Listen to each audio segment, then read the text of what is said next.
శ్రీ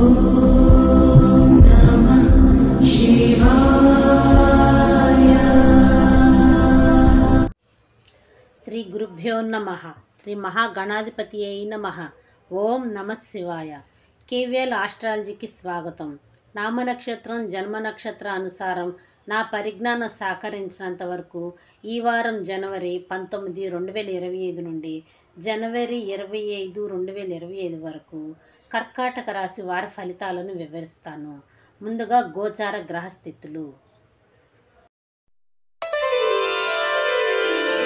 వృషభంలో గురువు, కర్కాటకంలో కుజుడు, కన్యలో కేతువు, ధనుసులో బుధుడు, మకరంలో రవి, కుంభంలో శుక్రుడు శని భగవానులు, మీనంలో రాహువు. కుజ భగవానులు 21/1/2025 సాయంత్రం 4:05 నుండి మిథున రాశిలో వక్ర గమనంలో ప్రయాణం చేస్తారు.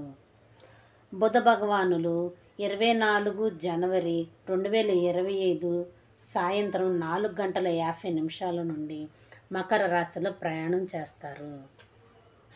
కర్కాటక రాశి ఫలితాలు.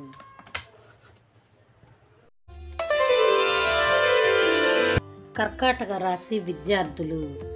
వీరి యొక్క క్రియేటివిటీ, తెలివితేటలు, వీరు నేర్చుకున్న విద్యల వలన మీరు ఇంటి నుండి ఉద్యోగం చేయాలని కోరుకుంటారు, కానీ వాటిలో ఆటంకాలు ఏర్పడతాయి.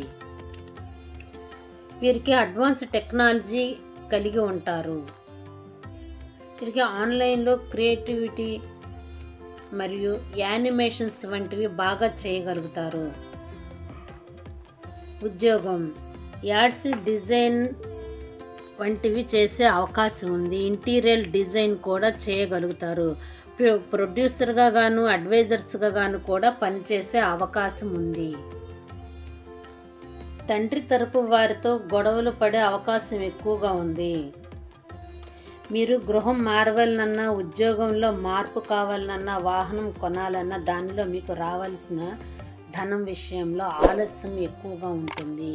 ఇవన్నీ కూడా ఏప్రిల్ 2 తర్వాత కలిసి వస్తాయి. వీరికి నిద్ర సరిగా పట్టదు. అనుకున్న పనులు ఆటంకాలుగా ఉన్నాయి. మానసిక ఆందోళన చాలా ఎక్కువగా ఉంటుంది. దీనివల్ల చేయాలి అనుకునే పనుల మీద వైరాగ్యం వచ్చే అవకాశం ఎక్కువగా ఉంది. మే 19 వరకు ఇలాగే కొనసాగుతుంది. విదేశీ ప్రయత్నాలు కలిసి వస్తాయి. సొంతగా మీరే వ్యాపారం చేసుకుంటే ఆ ధనం మనకే వస్తుంది అనే ఆలోచనను కలిగి ఉంటారు. వ్యాపార అభివృద్ధి జరుగుతుంది. ఈ విషయంలో ఫిబ్రవరి 13 వరకు కూడా ఇలాగే ఉంటుంది.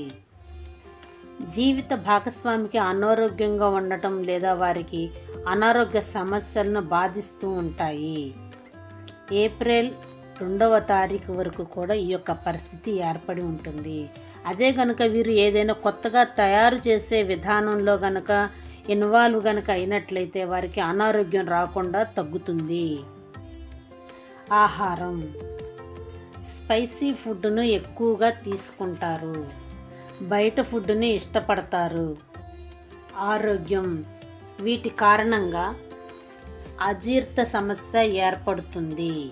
భుజాల జాయింట్ నొప్పులు, మెడ దగ్గర వెనుక భాగం, స్పైనల్ కార్డ్ వంటివి ఇబ్బంది పెట్టడం జరుగుతుంది. దైవం ఈ వారం మీరు పూజించవలసినటువంటి దైవం విష్ణు సహస్రనామాలను పఠించండి. వెంకటేశ్వర స్వామిని, వినాయకుడిని పూజించండి. దానం భిక్షాటన చేయు వారికి ఆహారాన్ని పంచిపెట్టండి. ఉలవలు దానంగా బుధవారం రోజున ఇవ్వండి. లేదా చిన్నపిల్లలకు పుస్తకాలు, పెన్నులు, పెన్సిళ్లను పంచిపెట్టండి. అంతా మంచే జరుగుతుంది. శుభం.